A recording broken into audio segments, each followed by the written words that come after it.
Hello, तर जय भीम जय शिवराय मित्रांनो. तर कसे आहात तुम्ही सर्वजण. मी तुमच्यासोबत भीम जयंतीचे खूप सारे व्हिडिओ यूट्यूबला अपलोड केले, इंस्टालासुद्धा अपलोड केले. तर तुमच्या खूप सारे कमेंट्स आल्या, तुम्हाला व्हिडिओ खूप छान आवडलेसुद्धा. आणि खूप जणांच्या कमेंट्स आल्या होत्या मला की तुम्ही दिसताय पण माहोल दिसत नाही. तर त्याचं कारण असं होतं की मी माहोल होण्याच्या अगोदरच घरी आले होते, कारण माझ्यासोबत बाळ होतं. तुम्हाला तर माहिती आहे, तो सोबत असल्यामुळे मला जास्त उशिरापर्यंत तिथे मी राहू नाही शकले.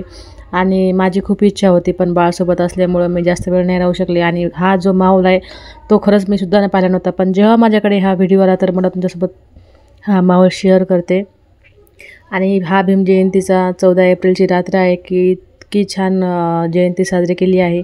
आणि आपल्या भारतात 30 तारखेपर्यंत ही जयंती साजरी होते, कारण एका दिवशी सर्व ॲडजस्टमेंट होत नाही. आणि ज्यांच्या त्यांच्या सोयीनुसार ते आपापली जयंती साजरी करतात. तर व्हिडिओ तुम्हाला कसा वाटला मला नक्की कमेंट्स करा. आणि असेच नवीन व्हिडिओ बघण्यासाठी मला इंस्टाला फॉलो करा, मला यूट्यूबला सुद्धा सबस्क्राईब करा. थँक्यू.